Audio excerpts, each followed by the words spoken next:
You know, there is nothing more satisfying than a really cool LEGO Star Wars play feature. Not even a big, fat, chocolate drizzled, caramel soaked, luscious, juicy ice cream sundae. Mostly because I have a medical condition where dairy slowly puts holes in my esophagus over time, but my point stands nonetheless.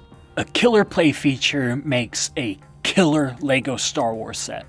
And so I thought that it would be fun to take a look at what, at least in my opinion, are the best play features from every year of LEGO Star Wars for the past 10 years. And we're only going back as far as 2014 in this video, not just because 10 is a nice round number, but also because my infinite wisdom regarding LEGO Star Wars exponentially decays after about 2012 or so. So yeah, you'd probably have a more interesting conversation with a bag of rocks about LEGO Star Wars 2007 than with me. Sorry, I just need to go and call my bag of rocks real quick, man, and just tell it how much it means to me. I'll be right back. If you're watching this on YouTube Premium, that joke probably wasn't as funny as it could have been, but I digress. Starting off with 2023, I think that the Ghost has the best play feature from this year. That being the spring-loaded shooter launching mechanism. Now, typically, spring-loaded shooter mechanisms are pretty lackluster, but in the case of this Ghost, that is not true. Twisting the front turret there from side to side has got to be the coolest method of launching spring-loaded shooters in any LEGO Star Wars set. I was so taken with this mechanism, in fact, that when I went to modify my Ghost to give it that accuracy of having a front-loading ramp, I made sure to build around the spring-loaded shooters. If you're interested in this modification and would like to have it on your Ghost, I have a full video on it on my channel somewhere, or you can wait to the end screen and I'll make sure to put this on the end screen.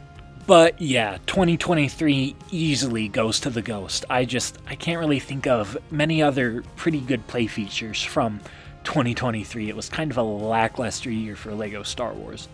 Going further back in time to 2022, the best play feature from this year has got to be the Justifier's landing mechanism. Nowadays, getting retractable landing gear, or any landing gear at all really, is a rarity. And the few times you do get retractable landing gear in a set, you have to fold them up one at a time. And so the fact that they managed to bake a feature into the set where you can transform it into landed position in one motion is awesome. You don't see something like that from LEGO Star Wars very often, but when you do see it, it is just fantastic. I would love to see some more retractable landing gear out of LEGO Star Wars, and on big sets like this, more Technic mechanisms integrated into that landing gear. And with the lack of a cool segue, I'll just start talking about 2021 right away. I think that the best play feature out of 2021 was the S-foil mechanism on the X-Wing. They designed a brand new functionality for the wings for this set, and I'm so glad that they did because it is fantastic. Being able to press what is essentially a button with just one hand while swooshing this around is awesome. And that same mechanism allows you to just put the X-Wing on the ground and collapse the wings without having to re-press the button or anything.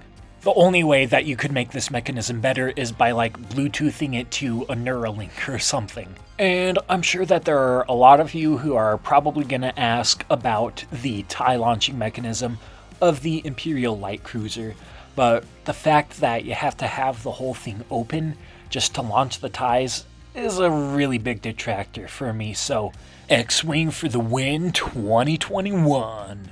And for the year 2020, I decided that the best play feature was the expandability of the Death Star Final Duel set. Now, I don't feel too strongly about this one being the best from 2020. You could probably change my mind pretty easily in the comments, but for the time being, I think that this was the best play feature of 2020. But yeah, this was a fantastic feature. I'm going to go ahead and put that back on real quick. But yeah, it goes from being really small, fits nice on a shelf, and then it just expands out to be huge. And maybe the stairs are a little bit cooler than this, but maybe not. I think that being able to close it up, collapse it, and expand it back out is so awesome. You know, maybe it's not the coolest feature on this list, but out of everything else from 2020, I think that this one takes the cake.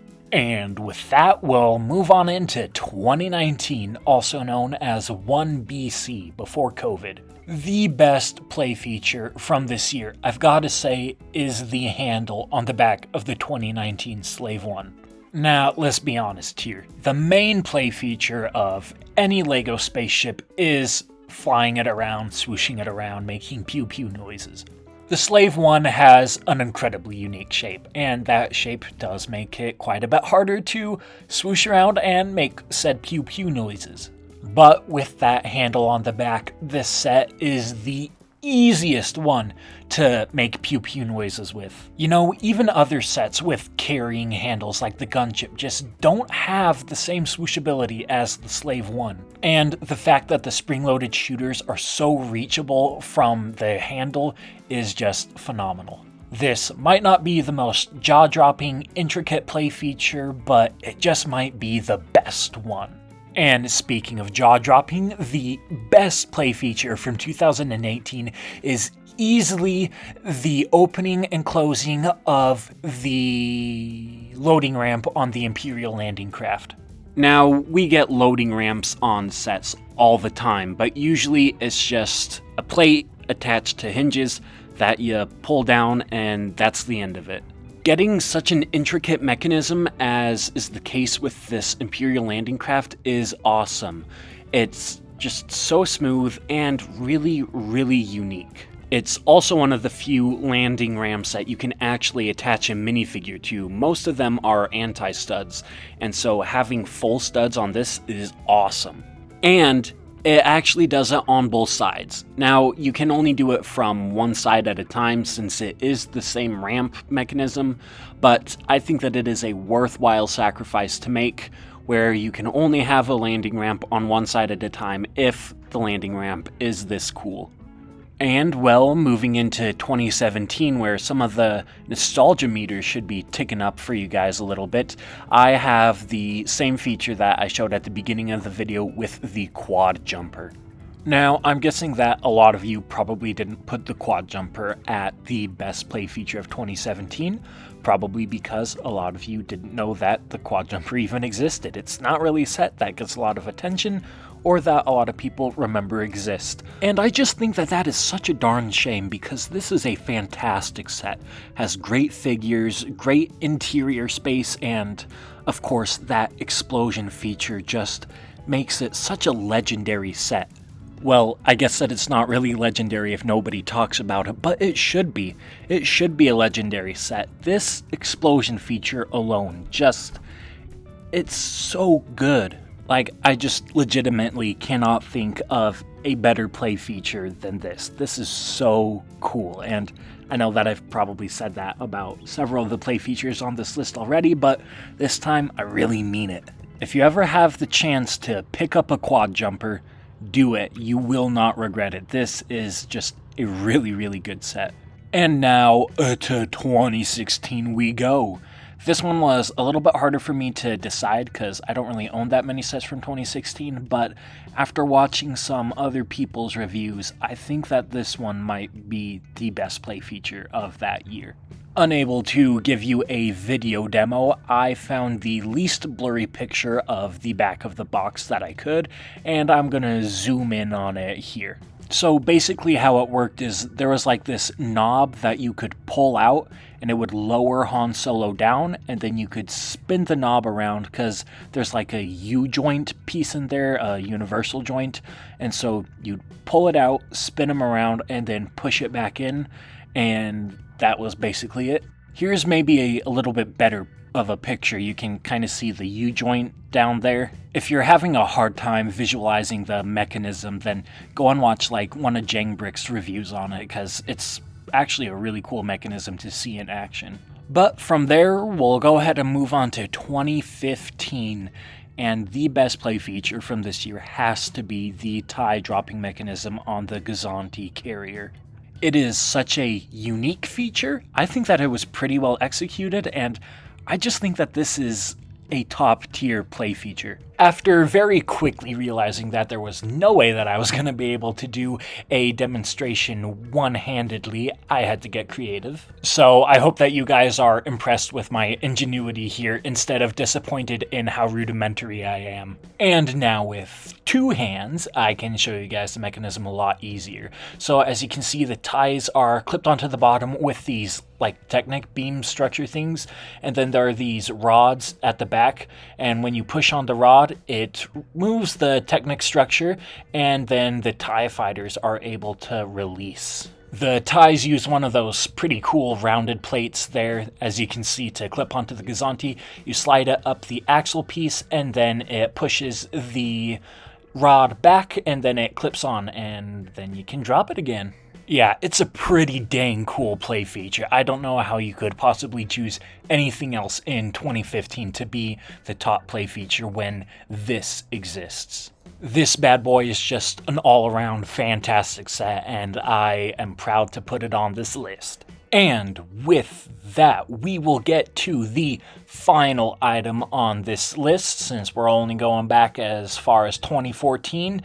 And I think that the best play feature from 2014 is the bomb dropping mechanism on the droid gunship from that year. Now, a quick caveat. I'm sure that you're sitting there saying, but Crazy Dog, there are way cooler mechanisms from 2014. And I would say to that, yeah, I agree with you, Steven. There are way cooler mechanisms, but a good mechanism doesn't always equal the coolest play feature. And, you know, that's kind of the same logic behind why I chose the Imperial landing craft over the Porg, for example. You know, I think that pretty objectively speaking, the tail mechanism for the Porg is way cooler than the landing ramp. But the landing ramp is just a better feature for play. And so while the bomb dropping mechanism on the droid gunship might not be the most intricate thing ever, it's so sleek and easy to use, it's just really great for playing. And especially compared to a lot of the other bombing mechanisms that we've seen, I feel like a lot of them can either be pretty cumbersome or just straight up tedious, but the droid gunship is just smooth, easy to use, especially while you're swooshing it. It's just really fantastic. So I think that it is definitely the best play feature of 2014 and potentially the best bomb dropping mechanism that we've ever seen from LEGO Star Wars.